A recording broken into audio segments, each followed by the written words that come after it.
முதலமைச்சர் திரு ஜோசப் விஜய் அவர்களுக்கு ஸ்பைன் இருக்கா இல்லையா, ஏன் பேசவே மாட்டாரு, டெல்லியில வந்து அவர் வாயை திறக்கலையா அப்படி இப்படின்னாங்க. நான் என்ன கேட்கறேன், உங்களுக்குலாம் முதல்ல ஸ்பைன் இருக்கா?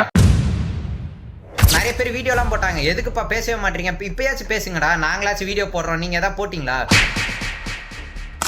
நான் என்ன கேட்கறேன், இப்போ ஜார்க்கண்ட்ல ப்ரொட்டஸ்ட் நடந்துச்சுல, நீங்களாம் ஏன் வீடியோ போடல? இவ்வளோ நேரம் நல்லா பேசிட்டு இருந்தேன், நீங்களாம் எங்கே போனீங்க திடீர்னு?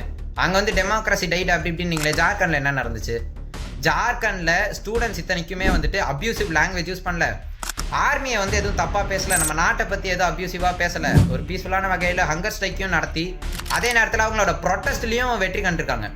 அந்த எக்ஸாம் அந்த ஜார்க்கண்ட் எக்ஸாம் வந்துட்டு கேன்சல் ஆயிடுச்சு, அந்த கவர்மெண்ட் எக்ஸாம். இப்போ வந்து இன்னொரு இஷ்யூ போயிட்டு இருக்கு, இப்போ எக்ஸாம் கேன்சல் பண்ணிட்டீங்க, பாஸ் ஆனால் நாங்களாம் எங்கே போகிறதுன்னு சொல்லி அந்த ஸ்டூடெண்ட்ஸ் ப்ரொட்டஸ்ட் பண்ணுறாங்க. இதை பற்றிலாம் நீங்கள் பேசவே மாட்டீங்களே. இப்போ டெமோக்ரஸி ஒன்றுமே ஆகலையா?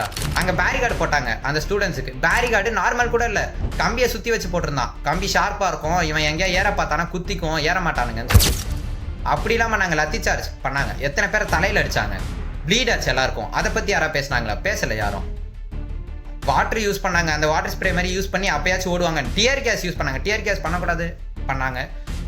சரி, டெல்லியில் பண்ணாங்களே ப்ரோ, ஏன் பேச? டெல்லியில் பண்ணாங்க, அதுக்கான ஆக்ஷன்ஸ் கான்சிக்வன்சஸ் எல்லாத்தையுமே கவர்மெண்ட் ஃபேஸ் பண்ணிச்சு. மினிஸ்டரை வந்து ரிசைன் பண்ண வச்சாங்க, ஒழுங்காக நம்ம நடத்துவோம்னு சொல்லி ஃபாஸ்டாக கோர்ட்டை வந்து அனௌன்ஸ் பண்ணாங்க, எல்லாமே பண்ணாங்க. ஜார்க்கண்டை பற்றி ஏன் யாருமே பேசலை? இதில் ஒரு ரிப்போர்ட்டுமே நம்ம கிடச்சிருக்கு. என்னன்னா, மெட்டா அல்காரிதம் வந்துட்டு டெல்லி ப்ரொட்டஸ்ட் ஒரு பெய்டு கண்டென்ட்டாக ப்ரொமோட் பண்ணி அதே நேரத்தில் ஜார்க்கண்டோட கண்டென்ட் ரிலேட்டடான வீடியோஸ் வந்து அவ்வளோ ரீச் ஆகலை, அது வந்து கன்ஸ்டைன் பண்ணி. ஸோ இந்த மாதிரியான இஷ்யூஸ் பற்றி ஏன் யாருமே பேச மாட்டீங்க? இப்போ வந்து டெமோக்ரஸி வந்து ஒன்றுமே அவ்வளோ எல்லாமே ப்ராப்பராக நடந்துருக்கா? ஏன் காங்கிரஸ் ரூல்டு ஸ்டேட்டுன்னு பேச மாட்டீங்களா? பயமாக காங்கிரஸ் ஸ்டேட்டுன்னு நினச்சிக்கிட்டு. அடுத்த தடவையில் இருந்தாச்சு இந்த ஸ்பைன் இருக்கான்னு கேட்டவங்க, முதலமைச்சரை தாக்குனவங்க எல்லாரும் ஒன் சைடட் லாங்குவேஜை விட்டுட்டு நம்ம வாய்ஸ் ரைஸ் அவுட் பண்ணுற ஒரு டெமோக்ராட்டிக் நேஷனில் அப்படின்னா நம்ம கரெக்டாக தான் பண்ணுறோமா, ரெண்டு சைடுமே நம்ம வாய்ஸ் ரைஸ் பண்ணுறோமான்றதை வந்து பார்த்துட்டு வாய்ஸ் ரைஸ் பண்ணால் நல்லாயிருக்கும். ஒரு தரப்பை மட்டும் பண்ணிட்டு இன்னொரு தரப்பை நான் கேட்க மாட்டேன் அப்படின்னு சொல்லி பேசுறது வந்து எந்த விதத்தில் சரியாக இருக்கும்னு எனக்கு தெரியல.